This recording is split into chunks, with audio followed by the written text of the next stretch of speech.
எல்லாருக்கும் வணக்கங்க. நாங்க தீவிரமா ஓட்டு கேட்டுன்னு வந்தோம். ஒவ்வொரு வீடு வீடாவும் மகளிருங்க போயிட்டு நான் ஓட்டு கேட்டுன்னு வந்தோங்க. ஓட்டு கேட்டுன்னு இருக்கும்போது அந்த இடத்துல திமுக கவுன்சிலர் டீட்டா சரவணன் ஓட்டு கேட்டு இருந்தாங்க. 8,000 ரூபாய் கூப்பன் தரோம், 2,000 ரூபாய் எல்லாருக்கும் தரோம், 1,000 ரூபாய் மகளிர் உதவி தொகை தரோம் அப்படின்னு எல்லாரும் ஓட்டு கேட்டு இருந்தாங்க. அவங்க கேட்டு போன பிறகு நாங்க போய் கேட்டோம். ஓட்டு கேட்டதுக்கு என்னன்னு கேட்டோம், பட்டா வாங்கி தரேன்னு சொன்னாங்க, ஆர்ஓ போட்டு தரேன்னு சொன்னாங்க, எல்லாம் செஞ்சு தரேன்னு சொல்லிட்டு இன்னைக்கு ரோடு போடுறேன்னு சொல்றாங்களே. மக்களே நம்பாதீங்க, நீங்க ரெட்டாலைக்கு ஓட்டு போடுங்க, இவங்க ஏமாத்துறாங்கன்னு நான் சொல்லின்னு இருக்கும்போது டீட்டா சரவணன் நீ ஏன் ஓட்டு கேட்குற, நீ எதுக்கு நீ இது மாதிரி பேசுற, நீ தொலா போன்னு சொல்லியாச்சு, ஏமா நீ சொல்ற பட்டா வாங்கி தரேன்னு சொல்லிட்டு எல்லா மக்களையும் ஏமாத்தி இடிச்சு நடுத்தேர்வில் நிறுத்திட்டீங்க. ஓட்டு போட்ட மக்களை தரக்குறைவா பேசி ஓட ஓட அடிச்சு எல்லாரும் ஓடி ஒளிஞ்சு போலீஸ் ஸ்டேஷனுக்கு கையுமா நாங்கள் சுற்றினோம். உங்களுக்கு எதுக்கு நாங்கள் ஓட்டு போடணும், ஓட்டு போடக்கூடாது அப்படின்னு தான் நாங்கள் கேட்பணும் போது நீ நான் உன்னை என்ன பண்ணுறேன்னு பாருன்னு சொல்லிட்டு இன்னைக்கு மிரட்டிட்டு இன்னைக்கு டீட்டா சரவணன் மிரட்டிட்டு வெளியே போயிருக்கிறாருங்க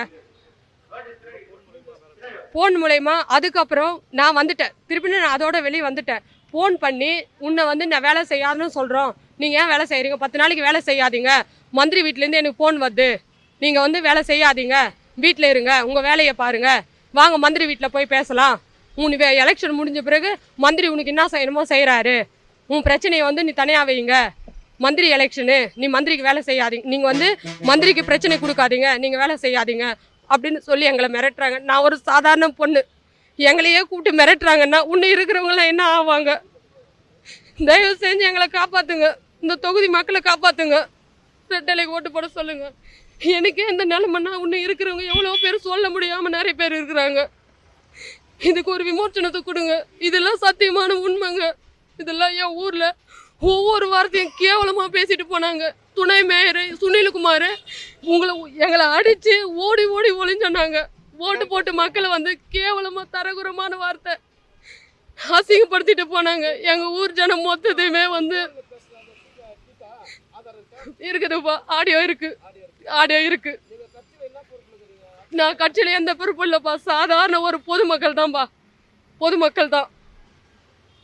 பொதுமக்களாக இருந்து நாங்கள் ஓட்டு கேட்டுன்னு இருந்தோம். ஏன்னா எல்லா சாவு வாழ்க்கும் இவர் வராரு, இன்னைக்கு மந்திரியா இருக்கிறாரு, இன்னைக்கு தலையிட்டு கேட்குறாரு. அன்னைக்கு பொதுமக்களை கேட்கும் போது ஏன் அந்த மந்திரி தலையிடலை, ஏன் கேட்கல, இன்னைக்கு ஓடி வராரு, நீ வேலை செய்யாத, நீ செய்யாதுன்னு சொல்றாரு. இன்னைக்கு வந்தாரு மந்திரி, ஏன் இன்னைக்கு வரல? ஊடி இடிக்கும் போது அந்த மந்திரி வரல, நாங்க அசிங்கம் பண்ணும் போது மந்திரி வரல, இன்னைக்கு வராரே மந்திரி.